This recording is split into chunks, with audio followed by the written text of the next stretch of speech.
Sailing for days in the open sea, hunting the blood of my enemies, searching for gold with Gilmekki, we're the pirates of the coast. Hello, you are watching Bsawr, Black Sail's Apocalypse World and Running. I am one of your hosts, Rich. I'm the other one, Josh. What is Black Sail's Apocalypse World and Running? Why am I here? Well, I can tell you what it is. You can decide why you're here. Black Sails is a show, a piratical series on Starz Network. And Apocalypse World is this excellent little RPG that Josh and I happen to adore. And running is putting one foot in front of the other, hopefully going faster than walking and not falling down. So the idea behind this show is that we feel like Black Sails plays like an Apocalypse World campaign, a campaign of this RPG. And so we posit each episode, we review the episode and talk about it from the point of view as if it were a tabletop RPG session and the writers were playing the characters more or less. So you'll learn a little bit about Apocalypse World mechanics, how it works at the table, and also hear some of the great things about this TV show that you should totally be watching. And if you don't, you might learn something from this.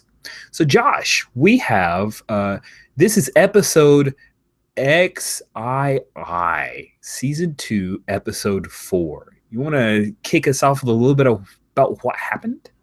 Okay, yeah. Well, so as you said, the show is often like Apocalypse World as a television show. This episode is kind of an exception. This is like the least Apocalypse Worldy episode I think they've made. It is a lead up to the hiatus episode, lead up to the hiatus cliffhanger. So there's a lot of setup here, and not a lot gets resolved. But so here's what happens in the episode. I'm going to run down because there's a long list of inconsequential actions. Yep. Hornigold and Flint drop their plans to assault the fort and kick Vane out of the fort so that they can go get the other gold and bring it back to port. And Vane turns this around and makes it into a political referendum between him and Flint among the other pirates on the island. Eleanor tries to talk Vane into that more moderate course of action. She doesn't really succeed. Then there's some flashbacks. This episode is also the flashback payoff for this season. The flashbacks have spent literally like 3 hours of television setting up a really inconsequential detail that Flint used to know the guy who's now the governor of Virginia. That's it. I told it to you in 2 seconds. Somebody else could have done that in dialogue. But otherwise, back in present day, which we care about, Eleanor tries to talk Flint out of assaulting the fort, and she fails at that. Jack and Max and Anne circle around their partnership, romance, their eventual betrayals. Eleanor then tries to go get Miranda Barlow to convince Flint to stand down. She fails in that. Flint sends Hornigold and Silver to go talk to the captains on Nassau and convince them to side with Flint. Anne tells Jack that she needs him to be in the room with her, and Max, so that Jack can watch her back because she just cannot prevent Max from manipulating her. And Max almost immediately turns around and finds Jack a crew. There is a catch to that because Jack really wants to go out and be a pirate and do piracy again. And she serves it up to him on a silver platter. And there's a catch. We don't even hear that there's a catch until next episode. Eleanor, having failed absolutely everything she tried this entire episode, bed alone and drinks. And then her father shows up with a plan, which we don't hear about until next episode.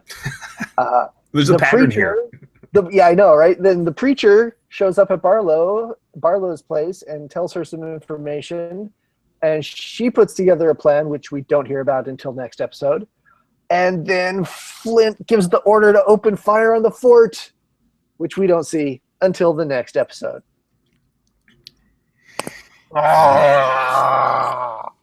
Yeah, it was one of those sessions where I think the players just there's a lot of cutting up, there's a lot of talking, not a lot of doing. Nobody really wanted to pull the trigger. They were circling around, which can build tension, and there was definitely a feeling of tension, but it just was drawn out. They could have cut this episode in half, honestly. Yeah. Or alternately, this was an episode played by post just to see if that would work because somebody was out of town and they all got really loquacious about how they interacted, but they didn't resolve anything. Man, that's either way it works. It's just you play by post a bad name, bro. Don't do that. no. Play by post is fine. It's just slow. True. And I can't do it because it's too slow for me. But it's a great thing for people who enjoy it. Just like, hacky sack. Oh, okay. Hold on. Apocalypse World and the Apocalypse Engine over Play by Post is just punchy enough to keep it from really getting drawn out. I know this from experience, but we'll move on because I don't want to be compared to hacky sack. Don't try to trade that love with somebody else's love. For people who like it, like skiing, like professional wrestling, like European Parliament. I don't know. Just don't mix one stigma with another stigma, man. Okay, so let's jump on what's one cool scene. I think you pointed out a couple of good ones, right?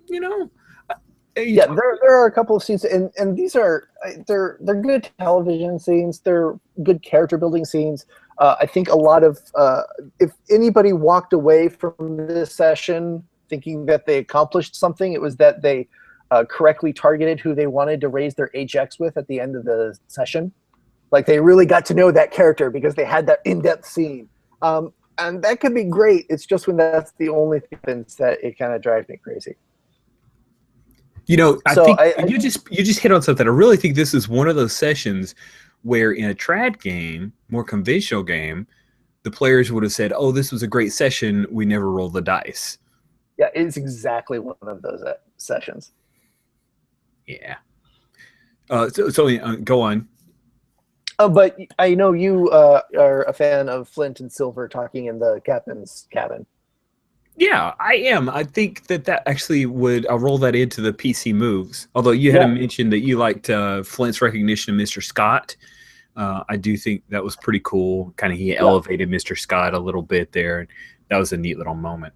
Yeah, at the very end, right before they open fire, Flint turns to Mr. Scott and says, everybody talks about the Guthries building this place, but you were behind both of them when they did all the work that they did. You are as invested in this island as anybody else. And then he proceeds to ask the opinion of an NPC in terms of Apocalypse World, right? It's like, no one cares what this man thinks. But as far as television goes, it's nice to see somebody actually recognize that the black dude did something useful. Yeah, he was he is one of my favorite characters in the kind of that secondary periphery type vein. He's got a great voice too. That actor has the most just delicious voice. I could eat chocolate and listen to him talk. It's great. Flint and Silver chatting when Flint asks Silver to go, and it's great. It's a great moment. They're like, hey, Honagol, you need to go talk to the pirate captains. Go talk to the captains of Nassau because you got to convince them they're stupid for this whole vein thing. They leave, and then Silver just says, and you want me to go, don't you? And it was kind of cool because Flint recognizes Silver, and they've come a ways, right? They went from really not getting along to this moment where they sat and they chatted for a little bit, and Silver's like, you're the best chance to get me to the money, and what they say about you doesn't bother me. And he realizes, I think maybe he reads Flint, maybe he reads a person and learns that it does get to Flint what people think of him and all the things he's doing. And I love that quote that Silver says at the end, it must be awful being you. Indeed. Which is something that I feel like kind of comes back a few times through this season as we learn more of those god-awful flashbacks of his relationship with, people back You want to talk a little bit about Jack? Yeah. So Jack wakes up, and I'm beginning to think that whoever is GMing, emceeing this game, their favorite, like, I'm now going to start the session off and do a scene with you, is when do you wake up and where? Because Jack wakes up next to Anne and Max, and he kind of gets out of the room, and Max follows him. And I have the feeling that, like, the MC leans over and says, "Remember, you just slept with her, and since you're the operator, you now have a gig to keep her happy." And Jack's response is like, "I don't care at all." He absolutely refuses to play Max's game. He absolutely refuses to pander to her or anything. He's just like, "Oh no, this does not change anything about our relationship." Yeah, that was great. And then that was followed back up at about the midpoint of the episode where Jack and Max have a conversation, and Max asks, "Hey, before we did that whole threesome thing, did you know that was going to happen?" Jack said no. And then Max says, "By the way, this whole thing that Anne's going through is pretty much your fault because I had it handled. And I had her under control, and that you made her question." And Jack's like, "There's no question. We've been together since she was 13. So I don't know what you're talking about because it's been like a week." And Max says, "You'd be surprised what can change after a week in my bed." And I'm like, "Oh, you're such a Skinner. You're so good. Such a good Skinner." And there's a scene following that where Max does her Skinner thing with her, not Skinner friends, but her acolytes or something. Why don't you take us through that? Yeah, it was. I don't know that character's name, but the girl who has an incredibly pale skin to be in Nassau. Yes. Just unbelievably pale skin to be in Nassau. Very, very pretty girl who is kind of the head worker at the brothel, it seems, the number one person behind Max. And Max is telling her, "Hey, this captain, he might fold, but you need to get him to agree to turn over to Jack." She's doing this right in front of Jack. That's what makes this scene really pop for me. And so the girl doesn't really get it. She's like, "Yeah, I'm just gonna have sex with him, right?" And she says, No, you have to seduce him." And there's this pause, and she said, "There's a difference." And then she walks through. Sorry for hitting my mic there. She walks through. This is how you seduce him. Get little looks, moments, a catch of the breath. It's so good because it's not overacted. It like these are moments that I've seen in relationships where I'm like, "Oh yeah, that was a touching moment." And she's just manufacturing it. Like, here is your bulleted list of what you need to do to win this man to be in your hands. And the whole time, and she looks over to Jack, and Jack's like, "Oh, I knew she was dangerous. I just didn't know how dangerous." Right. And she asks, "You have anything to add, Jack?" So no, I think. Yeah, it's good stuff. The prostitute's name is Adele, by the way. Thank you, Adele. I'm sorry, Adele, who's far too pale to be in Nassau. She stays inside. Any MC moves you want to highlight? I did like, speaking of the MC's favorite open of "Where do you wake up?" So Eleanor, you wake up in the fort with Vane. Or actually, it's because the MC asks questions, right? So it's, "Eleanor, where do you wake up?" And Eleanor says, I wake up in the fort next to Vane." And MC says, "Great. That's when Flint's ultimatum arrives." There you go. We're just going to jump right into the conflict in this episode and then not do anything with it. But it is a really good opening move. It's not a hard move, but MC does a number of moves that aren't hard moves, and a number of them are very important, like this one, where it's jumping right into the conflict and getting things started. So let me ask you a question about Eleanor, because I really feel like Eleanor as a character in this episode tries really hard to do something several times. She tries to talk to Vane. "Hey, Vane, do not start shooting my boats in the harbor because you're pissed at Flint." you can come up with a better plan than that. In fact, and I think you can come up with a better plan than that. We didn't see it on screen, but I think that she got a 7 to 9 on that manipulate, right? Please don't Right. shoot on my boats. 7 to 9. Okay, great. Then help me come up with this plan. And then she helps him write that letter that then she's paying 4 criers to go across the beach and read aloud to try to gather support for Vane, right? I think she did a thing there. Then she goes and rows out to go see Flint and Hornigold and dresses them down for what the hell are you doing? You know, so I think she's trying really hard. Like, she's the player who's on point. Tries really, really hard in this episode.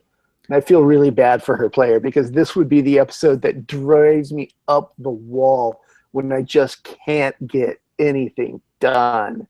Yeah. And so I'm wondering, when she's talking to Flint and Flint just blows her off, mechanics wise, do you think that was a conversation of where Flint's like, I don't think you have any leverage, and the MC's like, I'm sorry, but you don't? And so you don't get to manipulate? I don't know. What do you think there? Well, because it's a PC on PC manipulate roll, they might have had her roll, and she might have even got a hit, and she might have even got a 10 plus. But when it's a PC manipulate, it's offering carrots to comply, not forcing anyone to do anything. That's true. And we're first ed, so it's carrot or stick. It's either, take an XP or act under fire. And maybe Flint is like, okay. Yeah. Roll. And Flint feels strongly enough about this situation that I don't think he would be taking an XP to turn away from the course that he has set. And sorry, I just want to follow this through because I found it interesting as I thought more about Eleanor. So now she goes to talk to Miranda Barlow. Hey, talk some sense into Flint, because I just went and talked to him. I pulled my manipulate, I made it, and he's like, bump you, I don't care. Miranda, like, it just seemed like nothing happened. So with her, do you think, I don't know, maybe she just that was the point where she didn't have any? I don't know. It just I don't know. Because she tries to get the leverage of, like, when the Spanish get here and find an undefended bay, they're going to rape and pillage everyone. And that's definitely the leverage that she's trying to bring to bear. She may just fail the role. But also, I don't think Barlow has she doesn't have it to give, right? Eleanor is like, you can talk him into doing something, and Barlow's just like, oh no, I can't. I do not have the ability to talk him out of anything. I can only talk him into things. No, I mean, structurally, Eleanor goes to Barlow so that when the preacher shows up at Barlow's doorstep near the end of the episode, and he brings her up to speed on a number of other things that are happening in Nassau, she can put two and two together and figure out that the girl being held in the fort is the daughter of the governor of not Virginia, the Carolinas. Yes, and that she knows him. Mm-hmm. But yeah, either she doesn't have the leverage or she just blows the role, I think. I don't know. I almost feel like I try to figure out this one scene. The other ones I could play around. This one scene, I almost feel like it just fizzled out.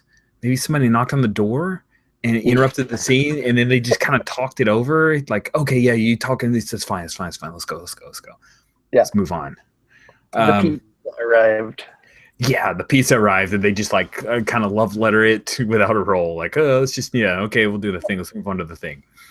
And then we have an MC move I was excited about personally as I was thinking about, like, is this a move? Yes, totally a move. Billy is found washed up on the beach of Nassau. Oh my gosh, such a surprise. Yeah, surprise. Anyone who's read Treasure Island kind of knew that Billy wasn't dead, but now for sure Billy ain't dead. Spoilers.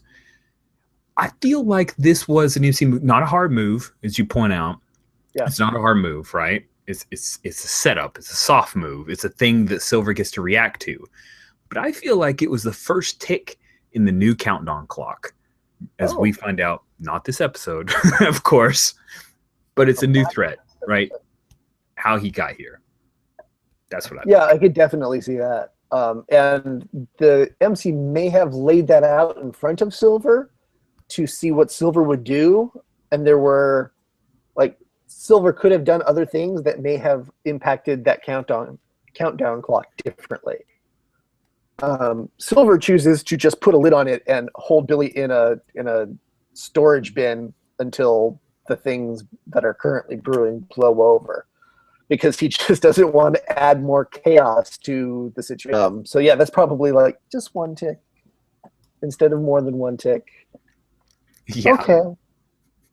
It's like it's not even quite announced future badness, but it's like implied future badness might occur. Exactly. Although that was a nice little move for the first thing that Billy asks for is Gates. Oh. Yeah. Gates. I can't do that.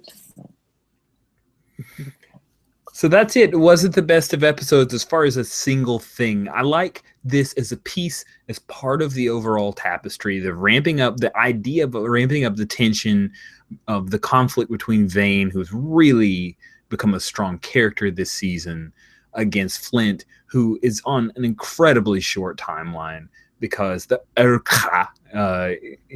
is out there and the Spanish are coming. So I like the intent of it, just maybe not a whole episode worth. Yeah, pretty much. So this is one of those things where I think they had a number of things they wanted to do, and it didn't fit into one episode. So they chop it in half, and that was this episode, and this next episode, in which a lot of stuff happens.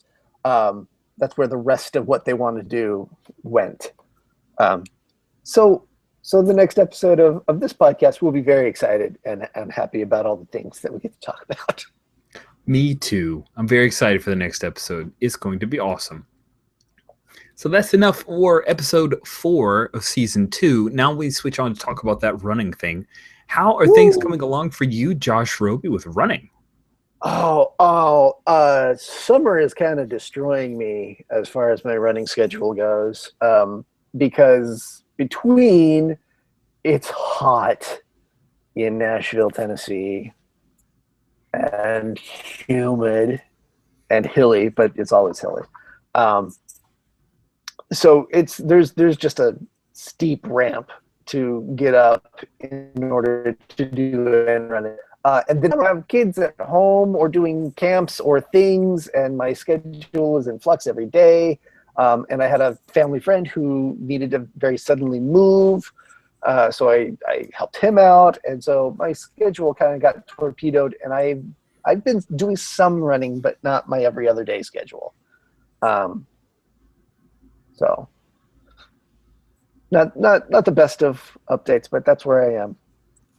But yeah, the older child went to Girl Scout camp, and so I am free for the next 2 weeks. I get lots more time, so I think I'll be fine and back on track very shortly. How about yourself, sir? Coming back, it's, as I mentioned last time we recorded, got lazy, and as of July 1st, we're recording here on the 7th, I did a weigh-in, and I kicked things back in gear. I dropped about 50 calories off of my daily calorie tracker, and I'm trying to stay under that. So I'm staying active. I just ran 3 miles this afternoon. By the way, speaking of hot, I hear you. It is 87 degrees, and it's 10 o'clock at night. It is 87 degrees. Feels like 92 with the humidity. So it is hot here as well. Yeah. It's hard to find times to run. But I've been staying active, and